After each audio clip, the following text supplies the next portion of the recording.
गांव के एक सुनसान कोने में, जहां से लोग अक्सर नजरें फेर कर निकल जाते थे, वहां एक जर्जर सी झोपड़ी खड़ी थी, इतनी टूटी हुई कि उसे घर कहना भी सच से ज्यादा एक मजबूरी लगता था। आज ठंड कुछ ज्यादा ही चुभ रही है। ऐसा लग रहा है जैसे हड्डियों के अंदर किसी ने सुइयां चुभा दी हो। ठंड नहीं है कमला, ये उम्र है। जब शरीर जवाब देना बंद कर देता है तो हर मौसम दुश्मन लगने लगता है। आज ठंड बहुत लग रही है और बारिश भी है कि रुकने का नाम ही नहीं ले रही। हाँ कमला, और हमने सुबह से कुछ खाया भी नहीं है। अगर बारिश थम जाए तो शायद कुछ इंतजाम हो पाए। हाँ, कभी सोचा नहीं था कि बुढ़ापे में मांगकर खाना पड़ेगा। नहीं कमला, जब तक मेरे हाथ चल रहे हैं हमें किसी से कुछ मांगने की जरूरत नहीं। कल मैं कुछ न कुछ कर लूंगा।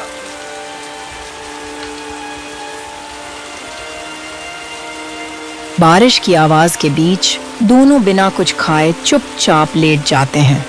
भूख पेट में थी और ठंड हड्डियों में, लेकिन नींद मजबूरी बनकर आंखों पर उतर आई।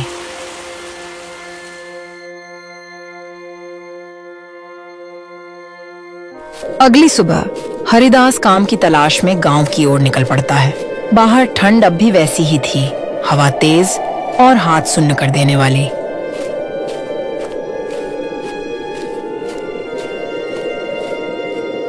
हरिदास गांव के स्टेशन पर पहुंचता है। चारों ओर ठंडी हवा चल रही होती है। तभी उसकी नजर स्टेशन के एक कोने पर जाती है। वहां एक नौजवान लड़का छोटी सी केतली के साथ चाय बेच रहा होता है। गांव में कोई भी मुझे काम देने को तैयार नहीं है। लगता है अब मुझे भी गांव के किसी कोने में एक छोटी सी चाय की टपरी खोल लेनी चाहिए। इतना कहकर हरिदास चुपचाप घर की ओर बढ़ जाता है।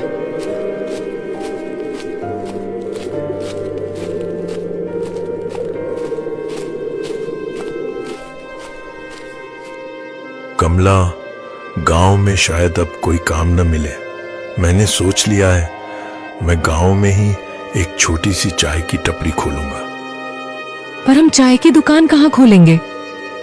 कहीं कोई खाली जगह दिख जाएगी, उसी कोने में अपनी टपरी लगा लेंगे। ठीक है, अपना ख्याल रखना। बाहर ठंड भी बहुत है। चलो, अभी मुझे बर्तन और थोड़ा बहुत सामान इकट्ठा करना है।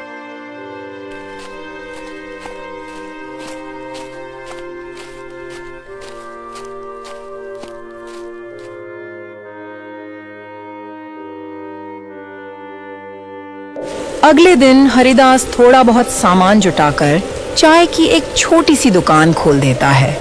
एक पुरानी केतली और 2-4 कप, बस यही उसकी पूरी पूंजी थी।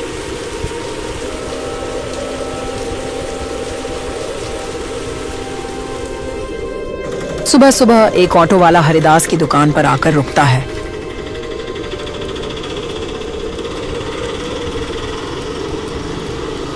काका, एक चाय देना।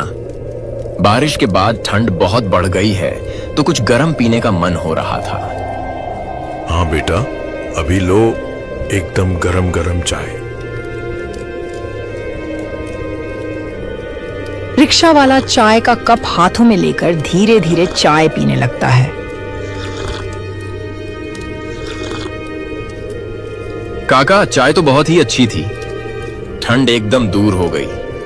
अब मैं चलता हूं और सबको बताऊंगा कि आपकी चाय सच में कमाल है। धन्यवाद बेटा, फिर से चाय पीने आना।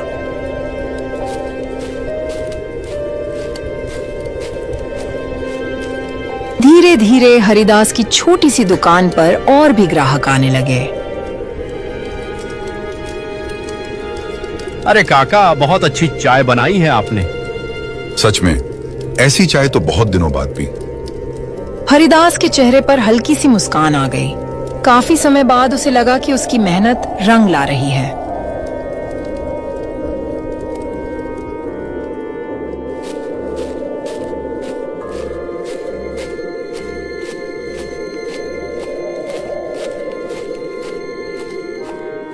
कैसा रहा आज का दिन? ठीक रहा।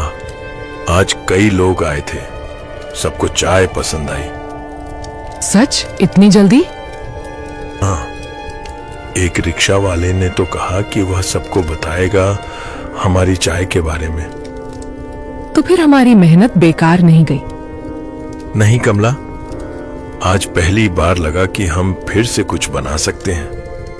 भगवान करे ये दुकान चल जाए, ठंड में लोगों को गर्म चाय मिले और हमें 2 वक्त की रोटी। दोनों अपनी छोटी सी दुकान की बातें करते रहे। उनकी आवाजों में अब डर कम था और उम्मीद ज्यादा।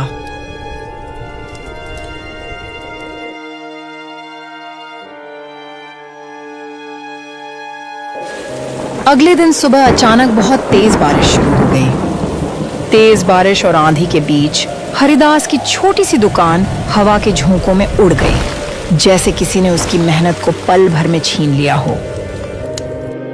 बारिश के बाद जब हरिदास दुकान पर पहुंचा तो टूटी हुई टपरी देखकर उसका दिल बैठ गया। तभी उसी टूटे हुए सन्नाटे के बीच वहीं ऑटो वाला आ जाता है जो कल उसकी चाय की तारीफ करके गया था। अरे काका, इतने दुखी क्यों हो? क्या हुआ है? बेटा, क्या बताऊं, तेज हवा और बारिश के कारण मेरी दुकान टूट गई और साथ ही मेरी रोजी रोटी भी मुझसे छिन गई। अरे काका, चिंता मत कीजिए, मैं आपकी मदद करूंगा। हम मिलकर ये दुकान फिर से बना लेंगे। अरे बेटा, तुम्हारा बहुत बहुत धन्यवाद। मैं तुम्हें जानता भी नहीं, फिर भी तुम मेरी मदद कर रहे हो।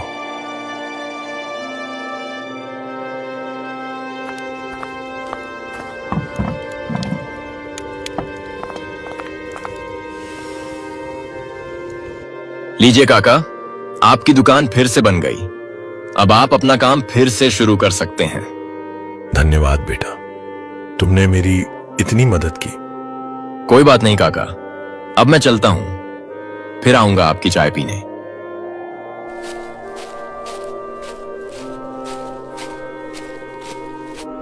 हरिदास काका की दुकान फिर से चलने लगती है।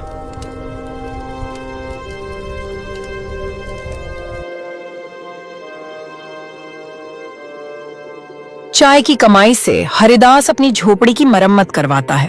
टपकती हुई छत पर वह नई तिरपाल लगाता है। कमला, अब छत से पानी नहीं टपकेगा। मैंने ऊपर तिरपाल डाल दी है। हाँ, अब बारिश और ठंड में घर गर्म रहेगा। और देखो, कुछ पैसे भी जमा हो गए हैं। इतने दिनों बाद लग रहा है कि हमारी जिंदगी फिर से पटरी पर आ रही है।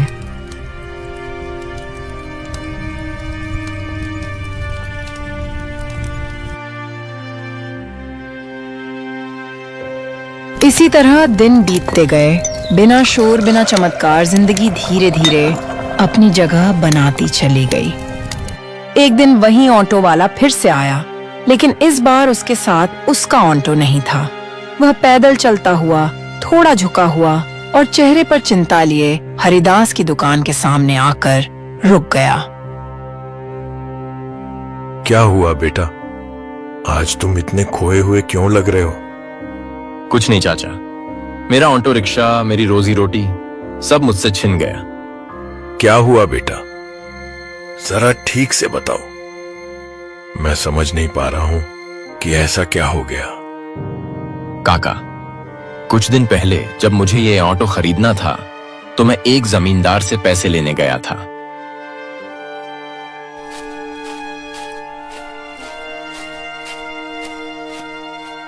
सेठ जी, मुझे कुछ पैसों की जरूरत थी।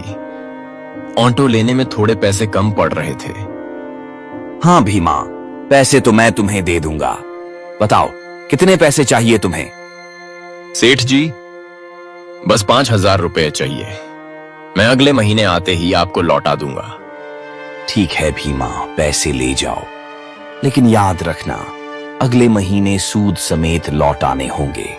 अगर एक भी दिन देर हुई तो तुम्हारा ऑटो मैं अपने पास रख लूंगा। ठीक है सेठ जी, मुझे आपकी शर्त मंजूर है। मैं समय पर सूद समेत पैसे लौटा दूंगा।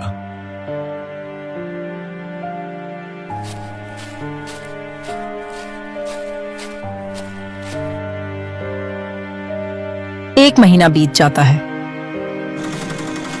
एक महीने के बाद सेठ रास्ते में भीमा को रोक लेता है। उसकी आंखों में सख्ती थी और आवाज में वही पुराना घमंड। भीमा, मैंने कहा था ना कि 1 महीने बाद मुझे मेरे पैसे वापस कर देना। माफ कीजिए सेठ जी, किसी कारणवश मैं अभी पैसे नहीं दे पाया। बस कुछ दिनों का और समय दे दीजिए, मैं जरूर लौटा दूंगा। नहीं भीमा, अब कोई बहाना नहीं चलेगा। अब तुम्हें अपना ये रिक्शा मुझे देना ही होगा। जब तुम्हारे पास पैसे हो जाएं, तभी आकर इसे वापस ले जाना। पर सेठ जी, ये रिक्शा ही तो मेरी रोजी रोटी है। इसी से मेरा घर चलता है। कृपया सेठ जी, थोड़ा और समय दे दीजिए। सेठ उसकी एक भी बात नहीं सुनता। बिना किसी दया के वह भीमा का ऑटो रिक्शा अपने साथ ले जाता है।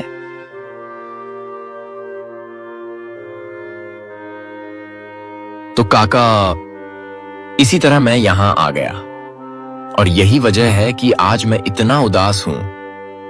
ओह, तो ये बात है। बेटा, तुम्हें मुझे पहले ही बता देना चाहिए था। चलो, कोई बात नहीं। अब चलो मेरे साथ, हम उस सेठ के पास चलते हैं। ठीक है काका, जैसा आप कहें।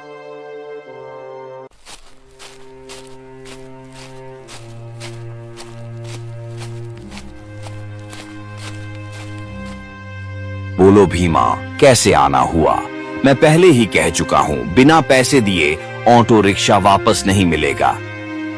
हाँ सेठ जी, आप भीमा को उसका रिक्शा वापस कर दीजिए। पैसे मैं भर दूंगा। पर काका, आप क्यों पैसे दे रहे हैं? मैं खुद पैसे जमा करके दे दूंगा। बेटा, उसके लिए तुम्हें रिक्शा चाहिए होगा ना। रिक्शा रहेगा तभी तो कमा पाओगे और अपने पैसे वापस कर पाओगे। सेठ जी, ये रहे आपके पैसे। अब कृपया भीमा का रिक्शा उसे वापस दे दीजिए। ठीक है भीमा, अब तुम अपना रिक्शा लेकर जा सकते हो। भीमा और काका सेठ के घर से अपना रिक्शा लेकर चुपचाप वहां से निकल जाते हैं। भीमा की आंखों में राहत थी और हरिदास के चेहरे पर संतोष की गहरी झलक। काका, आपका बहुत बहुत धन्यवाद। मैं आपके ये पैसे बहुत जल्द लौटा दूंगा।